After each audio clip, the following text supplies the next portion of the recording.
പിതാവിനും പുത്രനും പരിശുദ്ധ റൂഹായ്ക്കും സ്തുതി. നമ്മുടെ മേൽ തൻ്റെ കരുണയും മനോഗുണവും രണ്ട് ലോകങ്ങളിലും എന്നുമെന്നാളുണ്ടായിരിക്കട്ടെ. ആമേൻ. ആത്മീയത, ആരാധന, ആചാര്യത്വം. സഭയെ നിലനിർത്തുന്ന 3 അടിസ്ഥാന സ്തൂപങ്ങളാണ് ഇത്. ഇതിന് എന്തെങ്കിലും ബലക്ഷയമോ കോട്ടമോ വന്നാൽ അത് സഭയുടെ നിലനിൽപ്പിനെ ബാധിക്കും. അതോടൊപ്പം തന്നെ അതിൻ്റെ ലക്ഷ്യം നേടുന്നതിൽ അത് പരാജയപ്പെടുകയും ചെയ്യും. നമ്മുടെ മാറാനായ പെരുന്നാളുകളെ, അതോടനുബന്ധിച്ച് കൂദാശകളെയും ഒന്ന് മനസ്സിലാക്കാനുള്ള ശ്രമമാണ് ഞാനിവിടെ നടത്തുന്നത്. എന്താണ് മാറാനായ പെരുന്നാളുകൾ എന്ന് പറഞ്ഞാൽ, നമുക്ക് വേണ്ടി യേശുക്രിസ്തു സ്വന്തം ജീവിതത്തിൽ നിറവേറ്റിയ കാര്യങ്ങൾ നമ്മുടെ ജീവിതത്തിൽ അനുഭവവേദ്യമാക്കുന്ന അനുഭവമാണ് മാറാനായ പെരുന്നാളുകൾ. ഞാനൊന്നുകൂടി പറയാം. തൻ്റെ ജീവിതത്തിൽ യേശുക്രിസ്തു നമുക്ക് വേണ്ടി നിറവേറ്റിയ കാര്യങ്ങൾ നമ്മുടെ ജീവിതത്തിൽ നമ്മൾ അനുഭവവേദ്യമാക്കുന്ന അനുഭവമാണ് മാറാനായ പെരുന്നാളുകൾ. പല കൂദാശകളെയും ആ രീതിയിൽ തന്നെ നമുക്ക് മനസ്സിലാക്കാനായിട്ട് സാധിക്കും. ഇത് ഇങ്ങനെ മനസ്സിലാക്കണമെങ്കിൽ 2 കാര്യങ്ങൾ നമ്മൾ മനസ്സിലാക്കണം. ആരാധനയെ സംബന്ധിച്ചും ആത്മീയതയെ സംബന്ധിച്ചും 2 കാലങ്ങൾ വളരെ പ്രധാനമാണ്. ഒന്ന് ചരിത്രകാലം. ചരിത്രകാലം എന്ന് പറയുന്നത് യേശുക്രിസ്തുവിൻ്റെ ജീവിതത്തിൽ ഒരു സംഭവം നിറവേറിയ കാലമാണ്. ദനഹ നിറവേറി, പെസഹ നിറവേറി, ഹോശാന നിറവേറി, പരിച്ഛേദന നിറവേറി. ഒത്തിരി കാര്യങ്ങൾ യേശു സ്വന്തം ജീവിതത്തിൽ നമുക്ക് വേണ്ടി നിറവേറ്റിയിട്ടുണ്ട്. അത് AD 1-ാം നൂറ്റാണ്ടിലാണ്. 20 നൂറ്റാണ്ടുകൾ കഴിഞ്ഞിരിക്കുന്നു. ഇനി ഇത് നമുക്ക് അനുഭവവേദ്യമാകുന്നൊരു കാലമുണ്ട്. അതിന് ആരാധനാകാലം അല്ലെങ്കിൽ ലിറ്റർജിക്കൽ ടൈം അല്ലെങ്കിൽ സേക്രഡ് ടൈം, വിശുദ്ധകാലം, അങ്ങനെ പരിഭാഷപ്പെടുത്താമെന്ന് എനിക്കറിയില്ല. ഇംഗ്ലീഷ് വാക്കുകൾ രണ്ടുമാണ്, ലിറ്റർജിക്കൽ ടൈം അല്ലെങ്കിൽ സേക്രഡ് ടൈം എന്ന് പറയുന്നത്. എന്താണ് ഈ സേക്രഡ് ടൈം? യേശുക്രിസ്തു ആ കാര്യങ്ങൾ നിറവേറ്റിയത് 20 നൂറ്റാണ്ടുകൾക്കപ്പുറമാണ്. ഇന്ന് അത് നമുക്കതുപോലെ അനുഭവപ്പെടാൻ കഴിയുമ്പോഴും അതുപോലെ യേശുക്രിസ്തുവിൻ്റെ ജീവിതത്തിൽ പങ്കുചേരാൻ കഴിയുകയും ചെയ്യുമ്പോഴാണ് രക്ഷ നമുക്ക് സാധ്യമാകുന്നത്. മാമോദീസയെ പറ്റി പൗലോസ്ലീഹ വിശദീകരിക്കുന്ന സ്ഥലത്ത് ഇത് വളരെ വ്യക്തമാണ്. റോമാലേഖനം 6-ാം അധ്യായം 3-ാം വാക്യം മുതൽ നമ്മളിങ്ങനെ വായിക്കുന്നു: അല്ല, യേശുക്രിസ്തുവിനോട് ചേരുവാൻ സ്നാനമേറ്റവരായ നാം എല്ലാവരും അവൻ്റെ മരണത്തിൽ പങ്കാളികളാകുവാൻ സ്നാനമേറ്റിരിക്കുന്നു എന്ന് നിങ്ങൾ അറിയുന്നില്ലയോ? അങ്ങനെ നാം അവൻ്റെ മരണത്തിൽ പങ്കാളികളായി തീർന്ന സ്നാനത്താൽ അവനോടുകൂടെ കുഴിച്ചിടപ്പെട്ടു. ക്രിസ്തു മരിച്ചിട്ട് പിതാവിൻ്റെ മഹിമയാൽ ജീവിച്ചെഴുന്നേറ്റതുപോലെ നാമും ജീവൻ്റെ പുതുക്കത്തിൽ നടക്കേണ്ടത് തന്നെ. അവൻ്റെ മരണത്തിൻ്റെ സാദൃശ്യത്തോട് നാം ഏകീഭവിച്ചവരായെങ്കിൽ പുനരുത്ഥാനത്തിൻ്റെ സാദൃശ്യത്തോടും ഏകീഭവിക്കും. ഇങ്ങനെയാണ് പറയുന്നത്. ഇത് കൃത്യമായിട്ടും യേശുവിനോട് ചേരുന്ന ഒരു അനുഭവമാണ്. യേശുവിനോടുകൂടെ മരിക്കുക, യേശുവിനോടുകൂടെ അടക്കപ്പെടുക, യേശുവിനോടുകൂടെ ഉയർത്തെഴുന്നേൽക്കുക, ഉത്ഥിതനായ ക്രിസ്തുവിൻ്റെ കൂടെ ജീവിക്കുക. ഈ അനുഭവം നമുക്ക് സാധിക്കുന്നത് മാമോദീസ എന്ന കൂദാശയിലൂടെയാണ്. അത് സാധിക്കുന്ന സമയമാണ് ലിറ്റർജിക്കൽ ടൈം അല്ലെങ്കിൽ സേക്രഡ് ടൈം എന്ന് പറയുന്നത്. ഇതെങ്ങനെ സാധിക്കുന്നു? അതൊരു കൂദാശയിലൂടെയാണ്. കൂദാശ എന്നതൊരു മിസ്റ്ററിയാണ്. മലയാളത്തിൽ പലപ്പോഴും രഹസ്യം എന്ന വാക്ക് ഉപയോഗിക്കപ്പെട്ടിട്ടുണ്ട്. പക്ഷേ രഹസ്യം, സീക്രട്ട് എന്നല്ല അതിൻ്റെ അർത്ഥം. നിഗൂഢമായത്, മനുഷ്യബുദ്ധിക്ക് മറഞ്ഞിരിക്കുന്നത്, മനുഷ്യബുദ്ധിക്ക് ഗ്രഹിക്കുവാൻ ആകാത്തത് എന്നെല്ലാമാണ്. അതുകൊണ്ട് സുറിയാനി സഭ ഒരിക്കലും കൂദാശകളെ നിർവചിക്കാനോ കൂദാശകളുടെ എണ്ണം ക്ലിപ്തപ്പെടുത്താനോ തീരുമാനിച്ചിട്ടില്ല. കൂദാശകൾ എന്തെന്ന് വിശദീകരിക്കാനായിട്ട് വലിയ Mar Gregorios, Gregory the theologian, ശ്രമിച്ചിട്ടുണ്ട്. അദ്ദേഹം പറയുന്നത് ഇതാണ്: പരിശുദ്ധ റൂഹ മൂലം പുത്രനിലൂടെ പിതാവാൻ ദൈവവുമായിട്ടുള്ള ബന്ധം. ആ ബന്ധം സാധിക്കുന്നതൊക്കെ കൂദാശകളായതുകൊണ്ട് കൂദാശകളെ എണ്ണി തിട്ടപ്പെടുത്തുവാൻ അദ്ദേഹം ശ്രമിച്ചിട്ടില്ല. സുറിയാനി സഭ ഒരിക്കലും 7 കൂദാശകൾ എന്ന് പറഞ്ഞിട്ടുമില്ല. കൂദാശകൾ എത്രയെന്നുള്ള ചർച്ച നടക്കുന്നത് ലൂഥറിൻ്റെ കാലത്തും അതിനുശേഷമൊക്കെ യൂറോപ്പിലാണ്. യൂറോപ്പിൽ വേദികളില്ലാതിരുന്ന സുറിയാനി സഭ ഈ ചർച്ചയിൽ ഒരിക്കലും പങ്കാളികളായിട്ടില്ല. അതിൻ്റെ ആശയങ്ങൾ ഒരിക്കലും സ്വീകരിച്ചിട്ടുമില്ല. അപ്രത്യക്ഷങ്ങളായ നന്മകളുടെ പ്രത്യക്ഷങ്ങളായ കർമ്മങ്ങളാണ് കൂദാശകൾ എന്നുള്ളത് തികച്ചും പാശ്ചാത്യമായ കാഴ്ചപ്പാടാണ്. എന്തുമാകട്ടെ, ചരിത്രകാലത്തിൽ ഹിസ്റ്റോറിക്കൽ ടൈമിൽ യേശുക്രിസ്തു നിറവേറ്റിയ കാര്യങ്ങൾ അത് നമ്മുടെ ജീവിതത്തിൽ അനുഭവവേദ്യമാകുമ്പോൾ നമ്മൾ ക്രിസ്തുവിനോടുകൂടെ ചേരുന്നു. ലിറ്റർജിക്കൽ ടൈമിൽ അല്ലെങ്കിൽ സേക്രഡ് ടൈമിൽ യേശുക്രിസ്തുവിനോടുകൂടെയുള്ള ഈ പങ്കാളിത്തമില്ലാതെ രക്ഷ എന്ന് പറയുന്നത് സാധ്യമാവില്ല. ഒന്ന് ചിന്തിച്ചു നോക്കാം, ആരാണ് യേശുക്രിസ്തു? യേശുക്രിസ്തു ആദാമിൻ്റെയും ആദാമ്യ സന്തതികളുടെയും തെറ്റുകളൊക്കെ തിരുത്തിയവനാണ്. യേശുക്രിസ്തു ചെയ്ത കാര്യങ്ങൾ നമുക്കൊന്ന് ശ്രദ്ധിക്കാം. ആദാം പഴം പറിച്ച് തിന്നതാണ് ആദാമിൻ്റെ തെറ്റ് എന്ന് പലപ്പോഴും ചിന്തിക്കാറുണ്ട്. അത് വളരെ താഴ്ന്ന പടിയിലുള്ള ഒരു അറിവ് മാത്രമാണ്. എന്തിനായിരുന്നു ആദാം പഴം തിന്നത്? ആദാം പഴം തിന്നത് ദൈവത്തെ പോലെയാകാനാണ്. ദൈവത്തെ പോലെയാകുക എന്ന് വെച്ചാൽ ദൈവത്തെ പോലെ സർവശക്തനായൊരു മനുഷ്യൻ, എല്ലാം അറിയുന്നൊരു മനുഷ്യൻ, സർവത്തിൻ്റെയും ഉടമസ്ഥനായ ഒരു മനുഷ്യൻ, സർവത്തിൻ്റെയും അധികാരിയായവൻ, ഇങ്ങനെയൊക്കെ ദൈവത്തിനൊപ്പമാകാൻ അല്ലെങ്കിൽ ദൈവത്തിന് ബദലായൊരു ദൈവമാകാൻ ആണ് ആദാം ആഗ്രഹിച്ചത്. ഇവിടെ പുത്രൻ നിറവേറ്റുന്ന ശുശ്രൂഷ എന്താണ്? ആദാം ദൈവമാകാൻ അല്ലെങ്കിൽ ആദാമും ഹവ്വയും ദൈവമാകാൻ ആഗ്രഹിച്ചപ്പോൾ യേശുക്രിസ്തു മനുഷ്യനായി, പുത്രൻ മനുഷ്യനായി. ആദാമും ഹവ്വയും അധികാരിയാകാൻ ആഗ്രഹിച്ചപ്പോൾ യേശുക്രിസ്തു ദാസനായി. സകലത്തിൻ്റെയും ഉടമസ്ഥനാകാൻ ആഗ്രഹിച്ചപ്പോൾ യേശുക്രിസ്തു സ്വന്തം ജീവനും വസ്ത്രവും വരെ ഉപേക്ഷിച്ചു. ആദാം അനുസരണക്കേട് കാണിച്ചപ്പോൾ പുത്രൻ കുരിശിലെ മരണത്തോളം അനുസരണമുള്ളവനായി തീർന്നു. ആ തിരുത്തിയവനോട് കൂടെ ചേർന്നാലല്ലാതെ മനുഷ്യരക്ഷ സാധ്യമാകില്ല. ആ തിരുത്തിയവനോട് കൂടെ ചേരുന്ന അനുഭവം ലിറ്റർജിക്കൽ ടൈമിൽ അല്ലെങ്കിൽ സേക്രഡ് ടൈമിൽ ആ തിരുത്തിയവനോടുകൂടെ ചേരുന്ന അനുഭവം എന്ന് പറയുന്നത് രക്ഷയെ സംബന്ധിച്ച് വളരെ പ്രധാനപ്പെട്ട കാര്യമാണ്. 2000 വർഷം മുമ്പ് ചരിത്രകാലത്തിൽ ഈ സംഭവിച്ച ഈ കാര്യങ്ങളെല്ലാം സേക്രഡ് ടൈമിൽ അല്ലെങ്കിൽ ലിറ്റർജിക്കൽ ടൈമിൽ നമുക്ക് അനുഭവവേദ്യമാകുന്നു.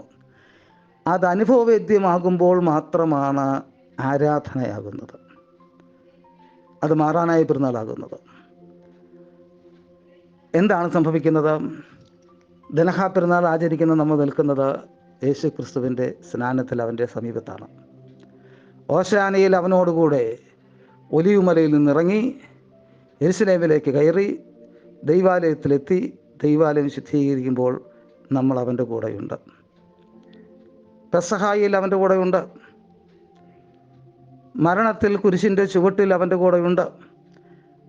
നമ്മൾ ദുഃഖവെള്ളിയാഴ്ച ആവർത്തിച്ച് പറഞ്ഞ പാട്ടുണ്ടല്ലോ, ഞങ്ങൾക്കായുളവായൊരു നിൻ ബഹുകഷ്ടതയാൽ കൃപ ചെയ്യുക, നിൻഹാശായൻ കഷ്ടതയാൽ നേടണം അവകാശം രാജ്യേ. ആ പാട്ടിൻ്റെ അർത്ഥം എത്ര പേര് ഗൗരവമായി ചിന്തിച്ചിട്ടുണ്ടോ എന്നൊന്നും എനിക്കറിയില്ല. ചിന്തിച്ചിട്ടുണ്ടാകുമെങ്കിലും ഞാൻ എൻ്റെ അർത്ഥം ഞാനൊന്ന് പറയുന്നു. ഞങ്ങൾ നിൻ്റെ കഷ്ടാനുഭവത്തിൽ കഷ്ടപ്പെടുന്നവരും നിൻ്റെ രാജ്യത്തിൽ അവകാശികളുമായി തീരണം. ആ കഷ്ടാനുഭവത്തിൻ്റെ തുടർച്ചയാണ് ദൈവരാജ്യത്തിലുള്ള അനുഭവം. യേശുക്രിസ്തുവിൻ്റെ കഷ്ടാനുഭവത്തിൻ്റെ തുടർച്ചയാണ് നമ്മളുടെ ആ കഷ്ടാനുഭവം. അതിൻ്റെ തുടർച്ചയാണ് ദൈവരാജ്യം എന്ന് പറയുന്നത്. അപ്പോൾ യേശുവിനോടുകൂടെ കഷ്ടം അനുഭവിച്ചുകൊണ്ടാണ് നമ്മൾ കഷ്ടാനുഭാഴ്ചയിൽ കുരിശിൻ്റെ ചുവട്ടിലും കാൽവറിയിലേക്കുള്ള പാതയിലും എല്ലാം നിൽക്കുന്നത്. ഈ സാഹചര്യത്തിൽ വേണം സുദീർഘമായ പ്രാർത്ഥനകളുടെ ആത്മീയതയും അർത്ഥവും ലക്ഷ്യവും മനസ്സിലാക്കാൻ. അനംനേസിസ് എന്ന ഗ്രീക്ക് പദം, ഓർമ്മ എന്ന് പലപ്പോഴും നമ്മൾ പരിഭാഷപ്പെടുത്താറുള്ളത്, മെമ്മറി എന്ന് ഇംഗ്ലീഷിൽ പരിഭാഷപ്പെടുത്താറുള്ളത്, അത് വളരെ അപൂർണമായൊരു പരിഭാഷയാണ്. അത് മനസ്സിൽ ഓർക്കുന്ന ഒരു കാര്യമല്ല. പണ്ടെന്നോ നടന്നൊരു കാര്യം ഇന്ന് ഈ കാലത്ത് നമ്മുടെ ജീവിതത്തിൽ അനുഭവവേദ്യമാക്കുന്ന ഒരു അനുഭവമാണ് ഈ അനംനേസിസ് എന്ന് പറയുന്നത്. ഇന്നത്തെ ഗ്രീക്കിൻ്റെ പരിഭാഷ എടുത്ത് നോക്കിയാൽ എന്താണെന്ന് അതിൻ്റെ അർത്ഥമൊന്നും എനിക്കറിയില്ല. പക്ഷേ 2000 വർഷം മുമ്പുള്ള ബിബ്ലിക്കൽ ഗ്രീക്കിൽ അതിൻ്റെ അർത്ഥം അങ്ങനെയാണ് വിശദീകരിച്ചിരിക്കുന്നത്. അപ്പോൾ എന്തിനാണ് ഇത്ര നീണ്ട പ്രാർത്ഥനകൾ? ദുഃഖവെള്ളിയാഴ്ചയുടെ കാര്യം തന്നെ എടുക്കാം. ഞങ്ങൾ നിൻ്റെ കഷ്ടാനുഭവത്തിൽ കഷ്ടപ്പെടുന്നവരാകണം എന്ന് വെച്ചാൽ നമുക്ക് സാധിക്കുന്നിടത്തോളം അന്നേ ദിവസം ദൈവാലയത്തിൽ തന്നെ ചിലവഴിക്കണം. ചിലരൊക്കെ പറഞ്ഞിട്ടുള്ളൊരു കാര്യമുണ്ട്, ഈ സുഗീസോ മദ്രസോ ഇതൊന്നും അന്നത്തെ പ്രാർത്ഥനയുടെ ഭാഗമല്ല, അതുകൊണ്ട് അതൊന്നും ചൊല്ലിയില്ലെങ്കിലും കുഴപ്പമില്ല. പക്ഷേ അതൊക്കെ ധ്യാന കീർത്തനങ്ങളാണ്. ആ ധ്യാനത്തിലൂടെയാണ് നമ്മൾ ഈ അനുഭവത്തിലേക്ക്, നിൻ്റെ കഷ്ടാനുഭവത്തിൽ കഷ്ടപ്പെടുന്നവർ എന്നുള്ള അനുഭവത്തിലേക്ക് നമ്മൾ എത്തുന്നത് ഈ പ്രാർത്ഥനകളിലൂടെ, ഈ ധ്യാനങ്ങളിലൂടെ, ഈ മനനങ്ങളിലൂടെ, ഈ വായനകളിലൂടെ ഒക്കെയാണ്. അപ്പോൾ അതിൽ നിന്ന് ഈ ധ്യാന കീർത്തനങ്ങളൊക്കെ എടുത്തു മാറ്റിയാൽ പിന്നെ അതിന് വലിയ അർത്ഥങ്ങളൊന്നും ഉണ്ടാവില്ല. പിന്നെ അതൊരു അനുഭവമായി തീരാനും പോകുന്നില്ല. വളരെ ചുരുക്കമായി, വളരെ നമുക്ക് വേണമെങ്കിൽ ഈ ഗീതങ്ങളൊക്കെ മാറ്റി ഗദ്യമായിട്ട് എഴുതി ഒരു 2 മണിക്കൂർ കൊണ്ട് തീർക്കാവുന്നതുള്ളൂ. പക്ഷേ നിങ്ങൾ ആരും ചിന്തിക്കില്ല ആ 2 മണിക്കൂർ കൊണ്ട് ഞങ്ങൾ തൻ്റെ കഷ്ടാനുഭവത്തിൽ കഷ്ടപ്പെടുന്നവരും എന്നുള്ള ആ ഒരു അനുഭവത്തിലേക്ക് വരും എന്നെനിക്ക് തോന്നുന്നില്ല. ഈ ഹിസ്റ്റോറിക്കൽ ടൈമും ലിറ്റേർജിക്കൽ ടൈമും പരസ്പരം യോജിപ്പിക്കുവാൻ സുറിയാനി സഭയുടെ പിതാക്കന്മാർ വളരെയധികം ശ്രമിച്ചിട്ടുണ്ട്. സത്യത്തിൽ നമ്മുടെ ആരാധനയിലെല്ലാം ഇത് വളരെ വ്യക്തമായി നമുക്ക് കാണാവുന്നതാണ്. എപ്പോഴാണ് വിശുദ്ധ കുർബാന നമ്മൾ അർപ്പിക്കുന്നത്? കുർബാന എന്ന് പറയുന്നത് യേശുക്രിസ്തുവിൻ്റെ ബലിയാണ്. യേശുക്രിസ്തുവിനെ കുരിശിൽ തറയ്ക്കുന്നത് പകൽ 12 മണിക്കാണ്. 6-ാം മണിയെന്നും മധ്യാഹ്നയാമമെന്നും ഒക്കെ പറയും അതിന്. അതുകൊണ്ട് 6-ാം മണി വരെയുള്ള പ്രാർത്ഥനകൾ നിറവേറ്റി ലിറ്റേർജിക്കൽ ടൈമിൽ 6-ാം മണിയിൽ മാത്രമാണ് വിശുദ്ധ കുർബാന അർപ്പിക്കുക. ഇതിന് വ്യത്യാസമുള്ളത് 2 ദിവസങ്ങളിൽ മാത്രമാണ്. ആദ്യത്തേത് പെസഹായ്ക്കാണ്. പെസഹായുടെ പ്രത്യേകത എന്താണ്? പെസഹായിൽ യേശുക്രിസ്തുവിൻ്റെ ബലി നിറവേറിയിട്ടില്ല. അതുകൊണ്ട് ഒരു യാമം മുമ്പ്, അതായത് 3-ാം മണിയാമത്തിൽ, രാവിലെ 9 മണിയാമത്തിൽ നമ്മൾ വിശുദ്ധ പെസഹായുടെ ദിവസം ബലിയർപ്പിക്കുന്നു. ഇനി ദുഃഖശനിയാഴ്ചയോ? ദുഃഖശനിയാഴ്ച യേശുക്രിസ്തുവിൻ്റെ പാതാളപ്രവേശത്തിൻ്റെ ഓർമ്മയാണ്. പത്രോസ്ലീഹയുടെ ലേഖനത്തിൽ പാതാളപ്രവേശത്തെപ്പറ്റി പറഞ്ഞിട്ടുണ്ട്. ആ പാതാളപ്രവേശം നടക്കുന്നത് മരണത്തിന് ശേഷമാണ്. 9-ാം മണിക്കാണ് മരിക്കുക. അപ്പോൾ 9-ാം മണി വരെയുള്ള യാമപ്രാർത്ഥനകളെല്ലാം പൂർത്തീകരിച്ചിട്ട് മാത്രമാണ് ദുഃഖശനിയാഴ്ച കുർബാന അർപ്പിക്കുക. അങ്ങനെ കാലത്തെ കാലത്തോട് ചേർക്കുകയാണ്. പെസഹ വ്യാഴാഴ്ച പാടുന്ന ഗീതങ്ങളിൽ ഒരു ഗീതത്തിൻ്റെ 2 വരികൾ ഇങ്ങനെയാണ്: പെസഹ പെസഹായിൽ ചേർന്നു, പെരുന്നാൾ പെരുന്നാളിൽ ചേർന്നു. പഴയ നിയമ പെസഹായും പുതിയ നിയമ പെസഹായും ആ പെരുന്നാളും ഒരുമിച്ച് ചേരുന്നതിനെ പറ്റി ആണ് ഈ പരാമർശം. ദുഃഖവെള്ളിയാഴ്ച എന്താ സംഭവിക്കുന്നത്? ഞാൻ ശമാശനായിരിക്കുന്ന കാലത്ത് 1:15, 1:30 ഒക്കെ ആകുമ്പോൾ ദുഃഖവെള്ളിയാഴ്ചയുടെ പ്രാർത്ഥനകൾ കഴിയും. പിന്നെ ബാക്കിയുള്ളത് ശ്ലീബാ വന്ദനമാണ്. 2 ഭാഗങ്ങളാണല്ലോ ദുഃഖവെള്ളിയാഴ്ച ഉള്ളത്: പ്രാർത്ഥനയും അല്ലെങ്കിൽ നമസ്കാരവും ശ്ലീബാ വന്ദനവും. പലരും എൻ്റെ അടുത്ത് പറയും, ജമാച്ച അച്ഛനോടൊന്ന് പറഞ്ഞേ ഒന്ന് വേഗാക്കാൻ പറ, വിശ്രമമൊക്കെ മതി. എത്ര പറഞ്ഞാലും അച്ഛനോട് ഇരിക്കും. ഞാൻ പറയും, ജമാച്ച അതെങ്ങനെയാണ്? 3 മണിക്കല്ലേ കർത്താവ് മരിച്ചത്? 3 മണിക്ക് മുമ്പ് ശവസംസ്കാരം നടത്താൻ പറ്റുമോ? ഖബറടക്കം നടത്താൻ പറ്റുമോ? കാലത്തെ കാലത്തോട് ചേർക്കുകയാണ്. മരിച്ചാലും മരിച്ചില്ലെങ്കിലും ഞാനടക്കം വേണമെങ്കിൽ മരിച്ചോ കർത്താവ് എന്ന് പറയാൻ പറ്റുമോ? പറ്റില്ല. അത് അസാധ്യമായൊരു കാര്യമാണത്. കാലത്തെ കാലത്തോട് ചേർക്കുമ്പോൾ മാത്രമാണ് 2000 കൊല്ലം മുമ്പുള്ള കാലം അത് നമ്മുടെ കാലത്ത് എത്തുന്നതും ആ കാലത്ത് അവൻ്റെ കഷ്ടതയിൽ നമ്മൾ പങ്കുചേരുന്നതും അത് രക്ഷാകരമായ ഒരനുഭവമായി രൂപാന്തരപ്പെടുന്നതും. ഇത് സുറിയാനി സഭയുടെ മാത്രം പാരമ്പര്യമൊന്നുമല്ല. ഗ്രീക്ക് ഓർത്തഡോക്സ് സഭ വളരെ വ്യത്യസ്തമായൊരു രീതിയിലാണ് ഇത് നിറവേറ്റുന്നത്. പെസഹായ്ക്കും ദുഃഖവെള്ളിയാഴ്ചയ്ക്കും ഇടയ്ക്കുള്ള രാത്രി മുഴുവൻ ഗ്രീക്ക് ഓർത്തഡോക്സ് സഭയിലെ അംഗങ്ങൾ ദൈവാലയത്തിൽ ജാഗരണത്തിലായിരിക്കും. അത് കഴിഞ്ഞ് ഭവനത്തിൽ പോയി അവർ വീണ്ടും ഉടനെ തന്നെ തിരിച്ച് ദൈവാലയത്തിലെത്തും ദുഃഖവെള്ളിയാഴ്ച പ്രാർത്ഥനകൾക്കായിട്ട്. നമ്മുടെ സഭയിലും പണ്ടതുണ്ടായി. ഇത്രയും നീണ്ട രീതിയിലുണ്ടായിരുന്നില്ല. എങ്കിലും ചെറുപ്പത്തിൽ എൻ്റെ വികാരി അച്ഛനെ വിളിക്കും, ചെമ്മാച്ച 11:30 ആകുമ്പോഴത്തേക്കും വീട്ടിലേക്ക് വരണം, അല്ലെങ്കിൽ 11:30 ആകുമ്പോൾ പള്ളിയിൽ വരണം, അങ്ങനെ എന്തെങ്കിലും ആയിരിക്കും പറയുക. അന്ന് രാത്രി കൃത്യം 12 മണിക്കാണ് പാതിരാ പ്രാർത്ഥന നടത്തുക. വിശ്വാസികളുടെ, യഥാർത്ഥ വിശ്വാസമുള്ളവരുടെ ചിന്ത, കർത്താവ് എനിക്ക് വേണ്ടി ഗത്സമൻ തോട്ടത്തിൽ ജാഗരിച്ച ആ രാത്രി എങ്ങനെയാണ് എനിക്ക് ഉറങ്ങാൻ കഴിയുക? കർത്താവ് എനിക്ക് വേണ്ടി ജാഗരിച്ച രാത്രിയിൽ, കർത്താവ് പിടിക്കപ്പെടാൻ പോകുന്ന രാത്രിയിൽ എങ്ങനെയാണ് ഞാൻ ഉറങ്ങുക? ഇത് വളരെ ആത്മീകരായ ആളുകൾ ചിന്തിക്കുന്ന ഒരു ചിന്താഗതിയാണ്. പലപ്പോഴും ഒരു ചിന്ത പങ്കുവയ്ക്കപ്പെടുന്നത് കേട്ടിട്ടുണ്ട്. മധ്യപൂർവേഷ്യൻ ദേശങ്ങളിൽ 2 മണിക്കൂർ കൊണ്ട് ദുഃഖവെള്ളിയാഴ്ച ശുശ്രൂഷകൾ തീരുന്നു എന്നുള്ളത്. നേരത്തെ സൂചിപ്പിച്ചു, ദുഃഖവെള്ളിയാഴ്ച പ്രാർത്ഥനകൾക്ക് 2 ഭാഗമുണ്ട്. ഒന്ന് നമസ്കാരം, പ്രഭാതം മുതൽ 9 മണി വരെയുള്ള നമസ്കാരങ്ങൾ ആദ്യം നടത്തുന്നു. പിന്നീട് ശ്ലീബാവന്ദനത്തിൻ്റെ ക്രമം, കബറടക്കത്തിൻ്റെ ക്രമം. മധ്യപൂർവേഷ്യൻ ദേശങ്ങളിൽ അവരുടെ രീതി, രാവിലെ വന്ന് പ്രാർത്ഥനകളെല്ലാം അവർ യഥാസമയം നിറവേറ്റും. ഇത് കഴിഞ്ഞ് വീട്ടിൽ പോയി തിരിച്ചു വന്നിട്ടാണ് ശ്ലീബാവന്ദനം നടത്തുക. പലപ്പോഴും ടെലികാസ്റ്റ് ചെയ്യപ്പെടുന്നത്, നെറ്റ് വഴി ടെലികാസ്റ്റ് ചെയ്യപ്പെടുന്നത് ഈ ശ്ലീബാവന്ദനത്തിൻ്റെ ക്രമമാണ്. അതുമാത്രം കാണുന്ന ആളുകളെ പലപ്പോഴും തെറ്റിദ്ധരിക്കുന്നു, 2 മണിക്കൂർ കൊണ്ട് അവിടെ ശുശ്രൂഷ തീരുന്നുവെന്ന്. യാമപ്രാർത്ഥന നടത്തുന്നത് നമ്മൾ കാണുന്നില്ല എന്ന് മാത്രമേ ഉള്ളൂ. ഇനി ആരാധനയിൽ വളരെ പ്രധാനപ്പെട്ട ഒരു കാര്യമാണ് ആരാധനയുടെ പ്രമാണം എന്ത്. ഹിസ്റ്റോറിക്കൽ ടൈമും ലിറ്റാർജിക്കൽ ടൈമും പരസ്പരം ബന്ധിപ്പിക്കുന്ന കാലം എന്ന പ്രമാണം, അതൊരു ദൈവീക പ്രമാണമായിട്ടാണ് വെച്ചിരിക്കുന്നത്. കാരണം ദൈവം നിറവേറ്റിയ കാലത്തോട് നമ്മുടെ കാലത്തെ ബന്ധിപ്പിക്കാനാണ് ശ്രമിക്കുന്നത്. ദൈവം നിറവേറ്റിയ കാലത്തോട് നമ്മുടെ കാലത്തെ ബന്ധിപ്പിക്കാനാണ് ശ്രമിക്കുന്നത്. കാര്യം അടിസ്ഥാനം ദൈവമാണ്. ദൈവമാണ് രക്ഷ പ്രദാനം ചെയ്യുന്നത്. അതിനോട് നമ്മൾ ചേരുമ്പോഴാണ് രക്ഷയുണ്ടാകുന്നത്. പക്ഷേ സമീപകാലത്ത് കേട്ട ചില ചർച്ചകളുണ്ട്, അത് വളരെ വിപരീത ദശയിലാണ് എന്നെനിക്ക് തോന്നി. നമ്മുടെ സമയത്തോട് ദൈവത്തിൻ്റെ സമയം, കാലം, നമ്മുടെ കാലത്തോട് ദൈവത്തിൻ്റെ കാലം ഇങ്ങോട്ട് യോജിപ്പിക്കാനാണ് ശ്രമിക്കുന്നത്. നമ്മുടെ സമയത്തിൻ്റെ അടിസ്ഥാനം എന്താണ്? നമ്മുടെ സമയത്തിൻ്റെ അടിസ്ഥാനം നമ്മുടെ സുഖസൗകര്യങ്ങളാണ്. ക്രിസ്തുവിൻ്റെ മരണസമയത്തും നമ്മൾ അന്വേഷിക്കുന്നത് നമ്മുടെ സുഖസൗകര്യങ്ങളാണ്. കുരിശിൽ കിടക്കുന്ന സമയത്തും നമ്മൾ അന്വേഷിക്കുന്നത് നമ്മുടെ സുഖസൗകര്യങ്ങളാണ്. ദൈവീക പ്രമാണങ്ങൾ മാറ്റി, ദൈവത്തിൻ്റെ കാര്യം ദൈവീക പ്രമാണങ്ങളാണ്.